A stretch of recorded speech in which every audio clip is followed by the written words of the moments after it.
Сәлеметсіздер ме, құрметті студенттер. Бүгін мен Алия Батырханова Шалгенбекова, педагогика кафедрасының аға оқытушысымын. Сендерге дәрістің мынандай тақырып бойынша дәріс оқимын. Қазақ баласының отбасында тәрбиелеу әдіс-тәсілдері жөнінде. Бұнда қарастырамыз. Қыз балаларының, ер балаларының қандай ерекшелігі бар қазақ отбасыны тәрбиелеудің қыр-сырдарының негізгі принциптерін анықтаймын. Рахмет.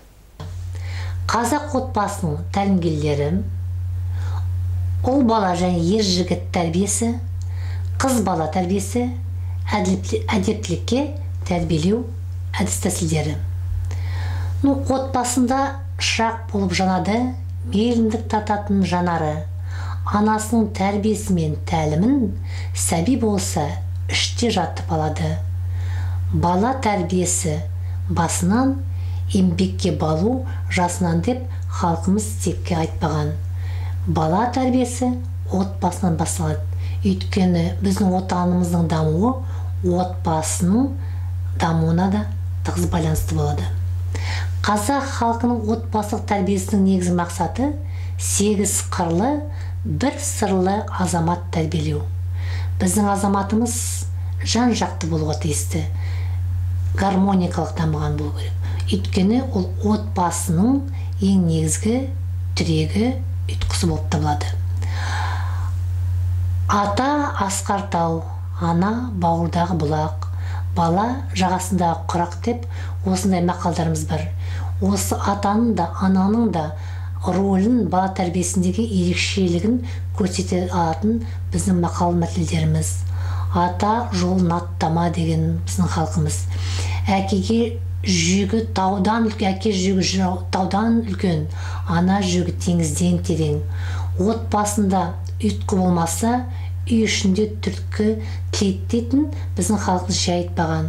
Өйткені әке мен ананың қарым-қатынасы жалпы отбасының көңіл күйіне байланысты болады екен.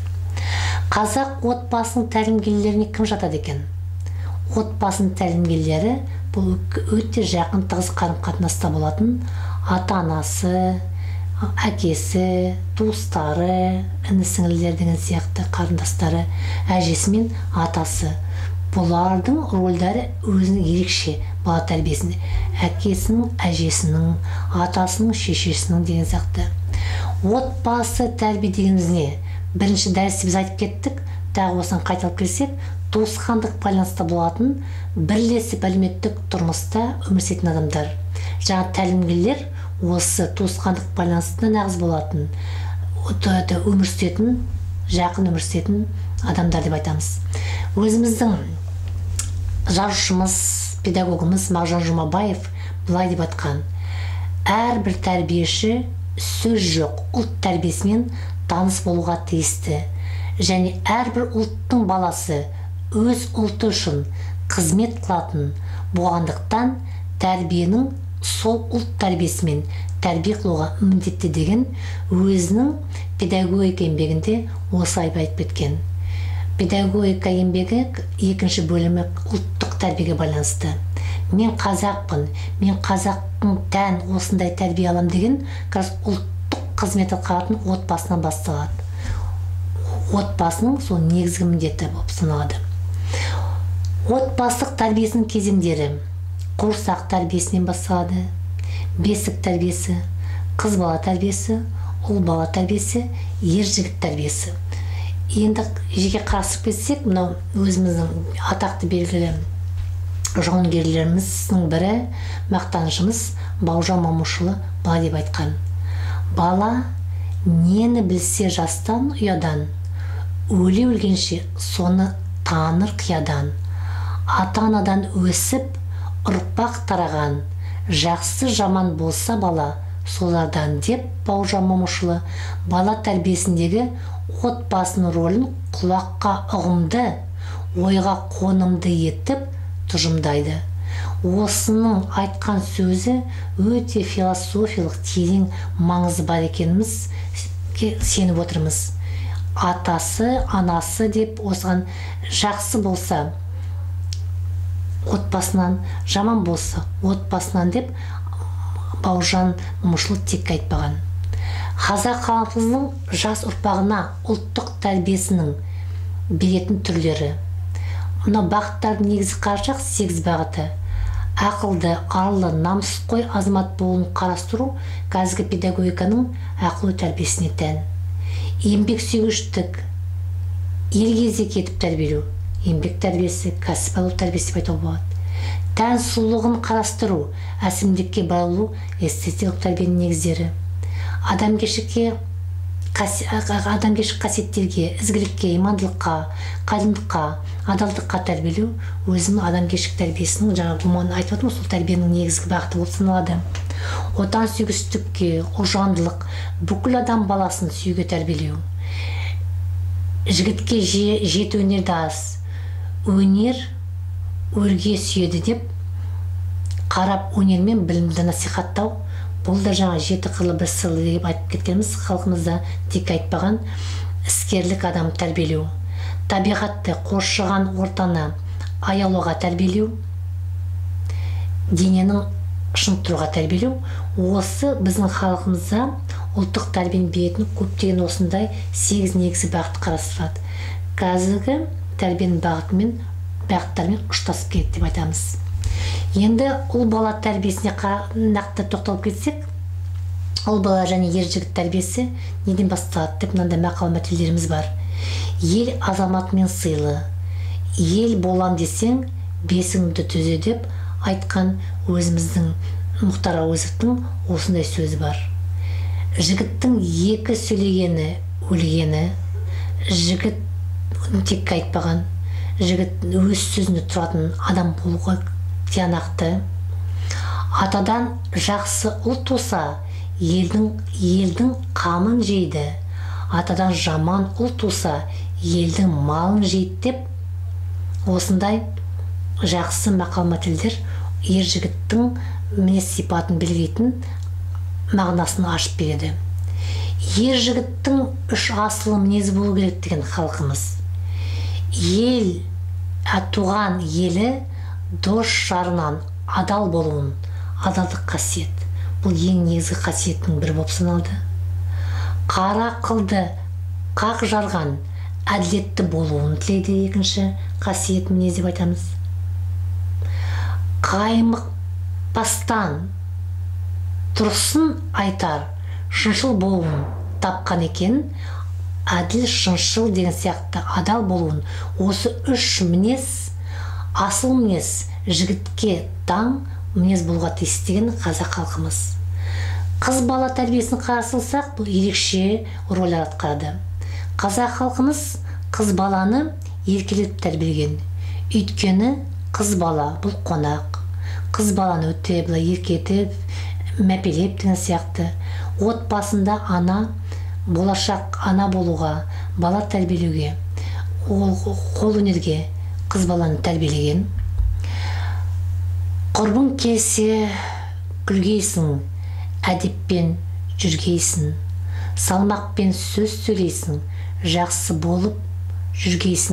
Осылай қыз баланы еркелетіп, сипаттап, осында инабаттылық мінез екенін көрсеткен қазақ халқымыз. Қазақ қызға тән осындай қасиеттер болуға тиісті дейді. Егер баланың ұяты әкеге келсе, то қыздың ұяты шешеге келеді. Қызыңды алып қандай қыз болса, шешесіне қарап қыз алу керек деген қазақ тек айтпаған. Қыз өссе елдің көркі дейді. Атадан өсиет, анадан қасиет беріледі. Анасынан көріп қыз ал, аяғын көріп асын іш деп текке халқымыз айтпаған осылай. Анаңды Меккеге 3 рет арқалап апарсаң да, оның ақ сүтін өте алмайсың. Өйткені ананың рөлі ерекше. Ана ұрпақ жалғастырушы. Ана бала тәрбиелеуші адам. Ана ақ сүтпен баланы өсіріп келген, дүниеге келген үлкен азамат. Ананы ерекше құрметтеген. Әдептік пен әсемдікке баулу бұл қазақ халқының жаңа айтып кеткен тәрбиенің бір бағытының негізі болып саналады. Бұл әдептіліктің негізгі бір қасиетінің сипаты иман дейді. Иман сенім, жақсылыққа сену деген мағынаны білдіреді. Қыз бала имандылық болу керек, инабаттылық болу керек деді. Инабаттылық имандылықтың бір белгісі. Үлкеннің алдында, көптің арасында инабаттылық значит тәртіптілік немесе көрсету және тұлғаның ұлттық қасиеті, міндеті болып қалыптасқан осы инабаттылық мінез қыз бойына тән болу керек. Қазақ халқымыз қонақжайлы халық. Қонақжайлық қазақ халқының ұлттық ерекшеліктерінің бірі болып табылады. Қонақты күту, қонақ кәдесін жасау, қонақты шығарып салу бәрі ұлттық мәдениетті көрсетеді. Осындай тәрбиені қыз бала отбасында анадан үйренеді. Қайырымдылық, кісілік дәстүрдің негізін атқару. Жеке тұлға адам баласына тек жақсылық жасап, табиғатты қорғай біліп, қайырымдылық көрсетуге міндетті. Сауаттылық, таза жүру, жаман әдеттен аулақ болу, ошаққылық көрсетпеу деп қазақ халқымыз текке айтпаған. Осы қасиеттер қыз бала болсын, не ер бала болсын бойына тән болу керек. Келесі адамгершілік қасиеттің бір бағыты сыйластылық. Сыйластылық отбасынан басталған ғұрыптық мәдениет. Өзіңді өзің сыйлай біл, жат жанынан түнілсен дейді тек айтпаған қазақ халқымыз. Ұлттық намыс қазақ халқының қозғаушы күш деп Шоқан Уәлиханов айтып кеткен. Қазақ халық өте намысшыл халық болған. Ата текті қастерлеу, ата тегін білу, ата дәстүрлерін ардақтау, ұлттық адамгершілік қасиеттерін бойына сіңіру ұрпақтың міндеті. Жеті атасын білген ер, жеті рулы елге қызмет етеді деген қазақ халқымыз. Жақсылыққа сену адам баласына тек жақсылық жасауға бейімдейді және имандылыққа қалыптастырады. Енді әдептілік не? Әдептілік негізгі 3 бөліктен тұрады. Ең негізгісі сөз әдептіліктің бұзған жан абыройсыздыққа ұшырайды дейді. Әдептілік сөз әдептілігінен бастайды. Екінші сатысы өткірдің жүзі, кестенің бізі, өрнегін сендей сала алмаса деген абай. Бұл әдептіліктің екінші сатысы. Іс істеген ретін тап дейді. Мінез әдептілігі. Әдеп міндеттіліктің негізгі екенін көреміз. Ең бірінші сөз әдебиеті. Сөздің негізінде мінез қалыптасады. Сөз бен мінездің негізінде іс әдептілігі пайда болады. Осындай әдептіліктің 3 негізгі қарастыратын сатылары бойына тән қазақ халқымызда. Енді қорытынды сұрақтар, өздеріңіз осыған жауап беріңіздер. Қазақ халқының отбасылық тәрбиесінің мақсаты қандай екен? Ана балаға жақсы, жақын ба, неге? Ер жігіттің 3 асыл мінезі қандай екен?